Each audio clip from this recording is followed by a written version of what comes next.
Hey, it's Alex Williams, the New Stack, here at KubeCon plus CloudNativeCon with Kelsey Hightower, developer advocate at Google. Hello, Kelsey. Hey, how you doing? Good, good, good. So, Kelsey, I'm looking for some clarity here. Okay, me too. Good, good. So let's talk. So, you've been you've been so at the heart of like Kubernetes technologies and how they operate and how they work. But lately you've been talking a lot about serverless technologies. What is kind of your learning that you're coming into this conference with? What is it that you're thinking about? What are you exploring right now? I'm just very curious.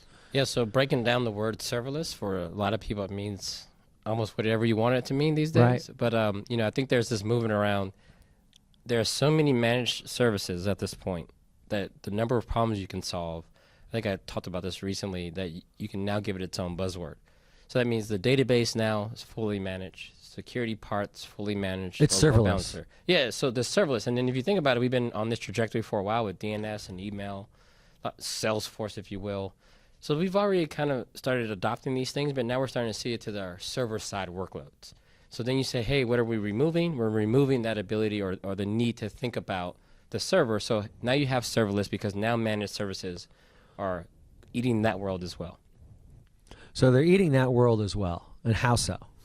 I guess some people look at it and say, listen, if I have to run or build an API, right? That pattern is well known. We've been working on that one for a very long time. One approach would be, hey, let's take Kubernetes and you manage the cluster, build a container, and run it on Kubernetes and kind of manage that. Even if it's fully managed cluster, you still may have to manage the things around Kubernetes. Then there's some people who say, well, let's deal with a higher form of extraction. One function that implements that. So you kind of hear serverless coupled a lot with fast functions as a service. Right. Where people say, let's just focus on the business problem and break it down to kind of the units of value. Right now, we're experimenting in the serverless world, that unit of value being a function. Get user, delete user. And if that's what we're doing, we can also associate a new cost model to it. Only when there's a user to be deleted will we run your function. Right. And in order to do that, we're adopting an existing paradigm, the event-driven approach. So when you put it all together and you start to focus on the business logic and a cost model that aligns with it, then you start to get into this event-driven architecture where you say, we know when there's a user to be deleted, that's when we're going to invoke your code so you can only do that one thing. That's very attractive for people looking to get work done. It makes it very attractive for them to get work done. So the abstractions, just to review, there's lots of abstractions that we're thinking about in terms of resources, right? Yep. So the resources now are what are getting abstracted even more. Yes. So we're seeing much more declarative kind of environments, much more programmable environments, which really, you could say all of it is serverless to some extent. Well, it depends. So I think there's a fine edge here where everyone now says, yeah, if serverless is the buzzword, let me write serverless on my thing, right? So I think there is still a bit of a test that you can apply. Right. If I walk up to the platform and the delta between me and my code is short, you're probably closer to the serverless mindset. Yeah. If the first thing it says, well, create this VM, then install this, then configure that, then you run your code, and then you know you're probably not necessarily what we're talking about, right? That's not necessarily the same thing. Can you build your own serverless platform? Probably, right? Yeah. Amazon has built theirs, Google has built theirs, Microsoft has built theirs. You could also join the party and build your own serverless offering. So for you, you are not doing serverless, but you may provide serverless to maybe on-premise to your own team. So when we're thinking about this and thinking about Kubernetes and how Kubernetes functions, serverless on Kubernetes is emerging as a practice. We see that to some extent. How do you think about Kubernetes? How do you think about serverless from a Kubernetes contextual point of view? So if you start from the bottom up, and if you look at serverless from the top down, then you can look at Kubernetes and say, can we improve the experience of using Kubernetes by adopting some of those things from the serverless world? Right. So you can add in a layer that does functions. You can install a function framework inside of Kubernetes, so that way developers can stop worrying about containers and focus on the source. So now you have a percentage of some serverless type of workflow. But you got to remember the big picture, though, is who auto-scales the whole cluster? Now you have some operational work to do, you or someone that's running that framework for you. If you think about the integrations between multiple managed services. So if I'm in Google Cloud Functions or Lambda, we know IAM and the credentials are fully integrated already. So when my function starts, it's going to have all the security things it needs to talk to the database. That's something you're going to have to wire up in some of these other frameworks. So I don't know if we can really truthfully say Kubernetes and you layer a piece on that you're now serverless. Maybe you're dialing towards that direction. You're providing some of the serverless-like workflows. It's better to say you can install a function framework on Kubernetes, and over time, if you do enough stuff where people don't have to think about or know Kubernetes is there, you're getting closer to the serverless promise. Right. Now, one of the topics that we're going to hear a lot about, I think, this year is security at KubeCon here, right? There was the discovery of an exploit, right? And I'm curious then on how you view security, when you compare these different, technology stacks, right? And how you think about them, right? So one of the things you did say to us at Serverless Days was you love the granular control of serverless technology. Yes. So how do you compare then the serverless security model to other models then?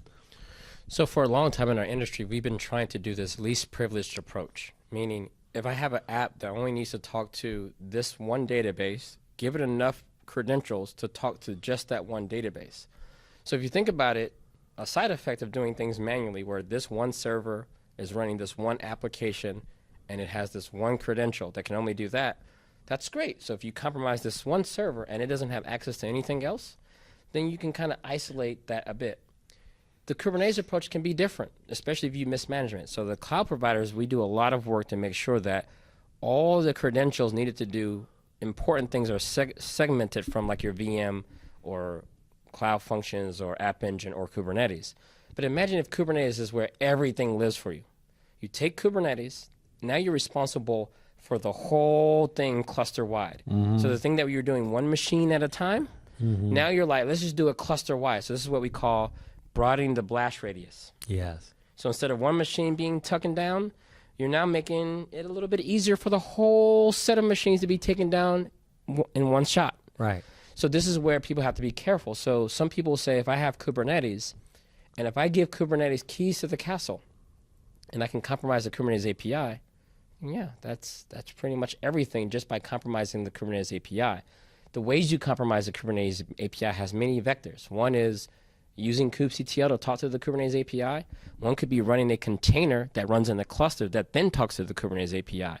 So now that you start to have the blast radius be too big, you start to feel a little bit more vulnerable. So some people think about the security and maybe we should split the clusters up. Maybe this is the super secure cluster and we have a whole separate API server just for that. So you still need to think about how big is your blast radius? What happens if there's a security flaw in Kubernetes? What do you lose? And then you have to act accordingly. So this whole idea that there will be just one cluster, I don't know if that's going to work if you want to be able to reduce the blast radius. It's a trade-off. It's just what security is. It's just a trade-off. So how's that different from like, how's that different than from another approach to serverless that you might take? So some platforms that have a lot more restrictions because they limit what you can and can't do, what that surface looks like. So let's take something like Cloud Functions, for example. I may write a function, and ideally, I only want that function to do one thing, which is maybe grab a piece of data and talk to the database. So I'm going to launch it with security credentials that do that. Part of the platform is explicitly getting the credentials for you, not you calling to get the credentials. I cut that off. So I limit the attack surface. You're no longer allowed to ask. I'm giving you everything you want. It's kind of the push versus pull. So if I'm giving you what you should have, I never have to worry about you asking for things and mistakenly getting what you shouldn't. It's a little easier to secure when we know what the contract is, right? I will give you your passport. I won't allow you to walk into the passport office and pick the right one. If I let you walk in and you can pick any passport you want, there's a chance you might pick the wrong one, either on purpose or by mistake. Either way, it's a security problem. I'm just going to give you your passport. So it's a different security model, right? Could you also go wrong on serverless? Without a doubt. but the system is a little bit well-defined in ways that it limits what you can do. Anytime we have that kind of trade-off, it's easier to secure when the surface is smaller. Are you seeing maybe that's one of the reasons for the popularity of service mesh technologies to some extent, where you almost, beyond the proxy, then you can basically kind of be much more secure? So let's separate tools from platform.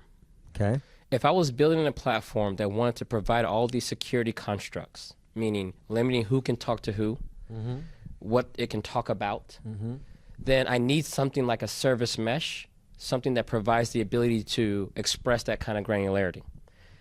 The ultimate security comes from a platform wrapped on top of all of that. So if I just give you raw access to the Istio API in terms of a service mesh, then you can probably make mistakes and misconfigure it. Or there may be bugs in the software. So if I let your app or any container talk to the entire API, any bugs there is too much information. So what you do in a platform, you typically hide these kind of things. You kind of hide the fact that Istio is there. It's an implementation detail. So you don't expose the Istio APIs directly. Just say, hey, your app can do only these things. Everything else around is an implementation detail. And you can get a lot of security from that, right? So Istio alone is the fact of the way you treat it and how you authenticate and protect those APIs. So you talk to a lot of people all the time. When you talk to them, when you talk to IT teams, for example, what is it that you say to them about security from a serverless point of view? What is that context that IT teams are needing to understand from your perspective? The truth is most people are actually better at this stuff than they give themselves credit for. If you've been protecting a business for a while, if you've been learning the discipline around security, if you've been diligent, your goal is to look at these new platforms, whether it's Kubernetes or serverless, and you ask yourself, what are the attack surfaces? What should the app be doing? How do I verify that it's doing that and only that? So now when you get a new platform, I'm asking you to use the same engineering technique you did to secure what you currently have. What are the attack vectors? Okay, IAM. Okay, who's minting the IAM credentials? Who has access to do that? Are these things running? And then we also have the mode of trust but verify. So even though these things are running, we believe that they're configured correctly. Where's your audit log so we can double check, right? We need to be able to observe the behavior. None of that is new.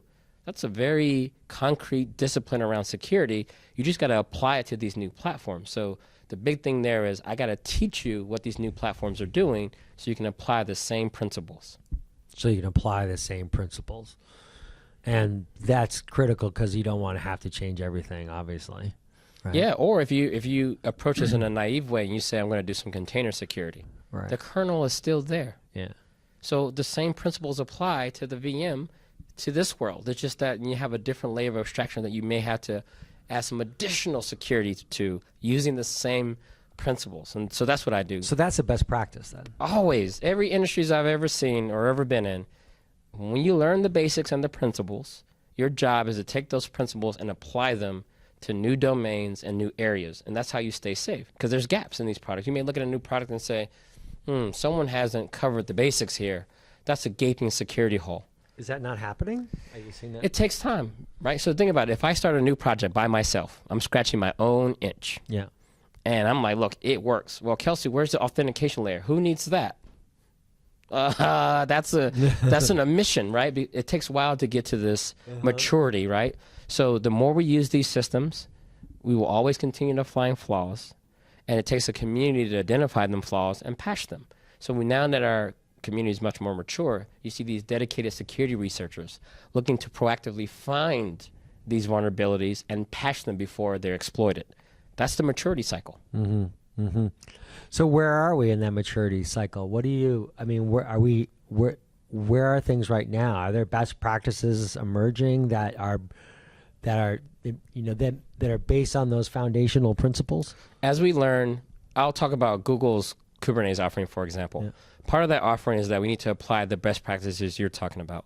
So the team recently released this thing we call like a security profile. You can say, Google, create this cluster with this security profile, and it will lock down all the things we consider best practice from security. Now, there's trade-offs. You can lock it down so much where it can be hardly usable. Right. So you got to ask yourself, okay, what do I want to open up a little bit in order to be able to use the system in the way I want and understand the trade-offs? So I think what we're starting to do is we're seeing it in documentation. We see it at talks at KubeCon, and now we start to see it in the product offerings where you get these secure configurations. I think OpenShift was a very early supporter of that, right? And OpenShift, early as 2 or 3 years ago, when you launch something that doesn't run as root, they limit interactions between containers by default. They put a few more security things by default. So what they did was try to offer OpenShift as kind of like a platform that just had the best practices baked in, right? So it's up to the platform provider to help people along the way as we learn. So what are you working on these days? I like this concept of serverless, meaning all the stuff that we're learning, all the stuff that we go and talk about, at what point do we make all that available to everyone? That to me is what serverless means. If we learn how to run a database at scale globally and do all of these best practices, at what point do we take those best practices and put them behind a button? We should be able to do that, right? So to me, that's the value. And there's lots of areas that need this treatment. So the more areas we can identify where you can just push the button and get the best practice, and you just kind of stitch them together as you need, then you actually get to focus on the problem at hand, right? The story I tell people is I was teaching my daughter, Khalees, HTML, and she got really far with it. She's building these little web pages. She's learning style sheets. And then after 3 days, she said, hey, Kelsey, or Dad, how come I can't see this on my phone? And I was like, she's ready. Now she's like, why is this not available on the internet? I can't point someone else to my laptop. They can't see it. And I had to pause for a moment and ask the question, should I teach her Kubernetes? Should I teach her containers? Should I go through all of that just so she can put her website online? I scrapped that idea and I just used Firebase, one command. Firebase deploy, and her static HTML site went to their hosting servers and gave her a URL, and she typed that on her phone and it came up. What did she do? But for her, that's like, yeah, that's all I wanted to do. Thanks, Dad. Yeah. And then she tells her friends, hey, go check out my site. And she's teaching them HTML. And now they're using Firebase. That's the mentality, right? That's what it looks like. That's the end game. Teaching her Kubernetes would have not been the thing to get her problem solved at that moment in time. So to me, I think that's super valuable. So, but has it ever even been a consideration to teach someone brand new to coding Kubernetes? I mean, this is what our industry is challenged with, right? If you think about all the enterprises adopting these technologies, they're faced with this particular ask. Should we build a platform or should we just give them Kubernetes? There's a delta between, hey, here's Kubernetes, you figure it out, versus, hey, checking your code here, and we've built a platform at our company that allows you to leverage things like Kubernetes underneath the covers. Those are two different things. And you're talking about Firebase, and you've been tweeting a little bit, I think, in anticipation of your keynote this week about Lambda. What are you experimenting with Lambda?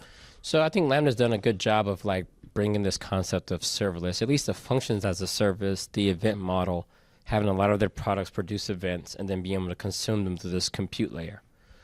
And until, I guess, reInvent recently, that was kind of a black box, right? How do you have to use their framework to do everything. And recently they announced the Lambda Runtime API. Right. And for the Kubernetes community, that's similar to when we did the container runtime API. So instead of using Docker for everything, you can now use any container runtime you want. Lambda did something very similar. So now you can kind of build your own runtime. So instead of waiting for them to add language support for your favorite language, you can easily now build your own runtime as long as you adhere to their runtime API. So that opens up the door for creativity. People can build their own runtime. For this particular keynote, I'm going to be using a Fortran runtime, right? So this is something that's built 30, 40 years ago, maybe longer, and I can now run it in Lambda because now I have a runtime API that I can conform to versus waiting for them. I don't know if they're going to ever add Fortran support, but I was able to do it myself, right? So I think that kind of opens up a new way to experiment and think. So that's been interesting to me. So what have you learned through that experimentation? Well, not just the technology. The technology is cool. I mean, they're using some Google maybe initiated technology. I heard that the new Firecracker thing. Right. That's based on the Chrome VM stuff. So look, the technology is there. I'm glad that we're all sharing ideas, but more learning from the customers. Why do you like this platform? How do you actually use this platform? That's the part that interests me. So when people say, well, we're getting work done, let me show you. And just listening to them and observing their behavior and saying, oh, there's some good ideas in that. How can I adopt those ideas in my world or in the products that we're building. That's what I'm learning, right? So everything won't come from the Kubernetes community. There's a lot of other communities out there that go talk to them and see how they're solving problems. And then hopefully if we listen, we can actually improve even the Kubernetes. Are you thinking AWS? Or are you? It doesn't matter. It doesn't matter to me. Well, like for example, what are some of the different scenarios? For example, well, so think about it. If you look at different technologies like CosmoDB, and there's some other open source databases that combine multiple protocols on top of one database. Right. So I can use it like Redis or MongoDB, or like that's a very interesting pattern, right? What kind of value do people get out of a multi-protocol database? How are they actually using it? Or is it a bad idea? The only way you can do that is either A, put your hands on it, and I do that too, and then talk to people who've been doing it for a while and listen to their actual feedback. That's what I am as a technologist. So I look at all providers, all the open source projects, even what customers are doing custom. There's just too much to learn from. So why limit it to one or two providers, even the one that I work at? So that's kind of the way I stay sharp. How do you avoid the steep learning curves? I mean, because that's one of the challenges I've heard, but people talk about about the steep learning curve that comes with Kubernetes. People who've been developing initially on been maybe front end mobile developers, right? Who now has discovered something like Firebase, right, for example. But then they're like now they're starting to get curious about, oh, look at Kubernetes. What is this? But the learning curve is so steep. I start with principles.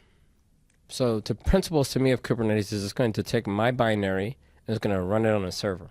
Mm-hmm. That's the principles. Yeah. So how's it doing that? And I'm patient. Mm-hmm. Okay, it's using Docker. I got that part. Great. How's it making a decision on what server to run on? Oh, that's the scheduler piece. Let me be patient. I'm going to go figure out how the scheduler works. Okay, I see how it works. What if I did this? Oh, okay, that's interesting. What if I turned it off? Oh, that's interesting. And turn it back on. Okay. What if I try to build my own toy scheduler? Okay, interesting. Let's move on to the next thing. How does networking work? There's only one way to do networking. There's networking. There isn't a such thing as Kubernetes networking. There's just principles of networking. Yeah. How are they implementing those principles? And I just ask questions. So me writing Kubernetes the hard way was one way for me to say, hey, here's all the questions I've been asking, and here's how I solved them, and I've documented them in a way that other people can run through and maybe start from there as a head start. So I'm patient. There's no way to keep up fast. This stuff changes fast. I pick my tech, and I'm willing to go deep and be patient in learning. Another thing we hear a lot about lately is this cross-cloud functionality, right? Yeah. And in our survey that we did for our latest book on serverless, portability was one of the top issues that people have. What is the serverless story for portability? I think there's too much innovation right now in that function as a service space, the way the integrations are being done, the way the workflows are being matured, to have a standard, meaning there's going to be an open source product that every cloud provider is going to adopt. I don't think we're going to see that for a little while. To me, the portability comes from, here's my business logic. It's this function that knows how to take an input, produce an output. The delta between going from Lambda and Google Cloud Functions with that business logic is fairly low, right? Maybe the wrapper around it is 15, 20 lines of code.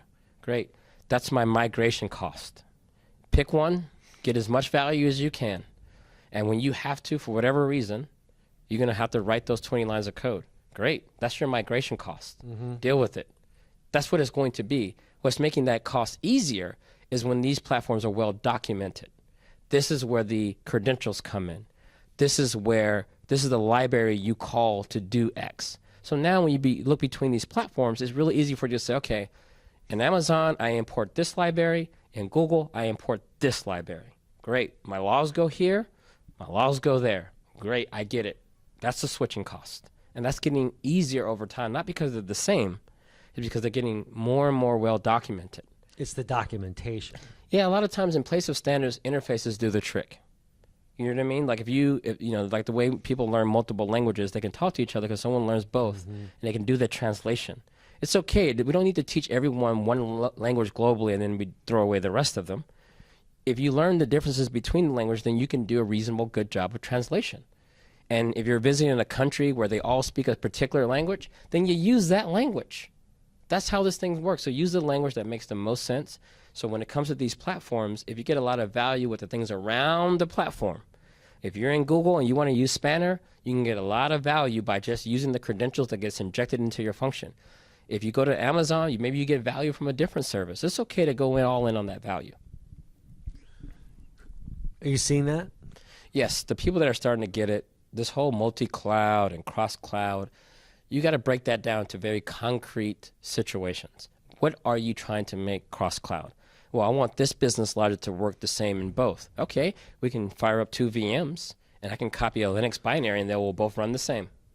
Right? There you go. Oh, you want more than that. Exactly. That's what I was thinking. So maybe we look at cloud functions versus Lambda. Here's the cost to use cloud functions. Here's the cost to use Lambda. Well, what if I want to switch between the two? Well, you're going to have to do a little bit of wrapper around them to make sure. But who does that? Well, some people do. Like, think about a server that might get shut down or something, okay? Like when I think Sparse got shut down or one of these tools. Then you have to go pick something different. So then you got to find a new library. You got to bring in that new library and find a new vendor that provides that functionality. That's just what it is, and it's going to happen like that over time. But do you really need to do that? Probably not, to be fair. Yeah. Most people are probably going to do a good job picking a cloud provider and getting as much value as they can. What we actually see in the field, or at least what I see in the field, is people may be using this cloud provider for this set of services and this cloud provider for these sets of services. I don't need the code to be portable. I'm just getting value from here. I'm getting value from there. So you're going to show lots of demos this week? Is it going to be a demo keynote? Yeah, it's a demo keynote. It always is, though. Yeah, really. I'm just going to try to show people the way I've been thinking about what these two worlds can learn from each other. There is no Kubernetes versus serverless. No. It's like cars versus airplanes. Yeah. What are we talking about? Yeah. One flies, one. They're both modes of transportation. Yeah. You don't go to the store in your airplane, at least not yet. Exactly. Maybe you'll fly a drone someday, but that'll be another kind of thing. You know, would you go to the grocery store in a drone? Someone aircraft? really wants to do that, and that's on them. Maybe overkill. So next year we're coming into the end of 2018 and 2019. Where do you think you're going to continue? What are the things you're going to be experimenting on? Like, what are some of the things you're going to be trying? What are the things that you're like looking to continue to explore? I've been finding a lot of value in learning something old. I love that. I see that in your tweets. Yeah, know. I mean, a lot of value. So I've been learning Fortran in earnest, like seriously learning Fortran and why people still use it. I want to understand. So when you start to read the docs, you start to read some of the papers. They had a new release 2 weeks ago of Fortran. My brother-in-law has been working on Fortran systems for a long time. And when I'm writing Fortran code and I learn this system, there's some things easier in Fortran than it is in Golang. Yeah. And you said there's a lot of value in learning some of those things. So now I've kind of taken this idea of learn something old every day. And that's so I can respect some of the previous patterns, some of the previous stuff that's hidden in the white papers. So I plan to grow in that area by learning something old as much as I can. And then on the other side of learning something new, I want to grow around like how people are modeling their data. There's all these databases out there. There's like Spanner, Aurora, DynamoDB, Redis. There's all these things like, why are people using multiple of them? What are they good at?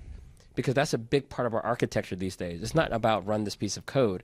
The data has to live somewhere, and the data plays a big role in that. So I want to get stronger in understanding this plethora of data choices people have and how they're leveraged. And then again, anchoring all that on this serverless thing. Can we take the best practices and put it behind a button? And I think we can, and I think that's where people want to go.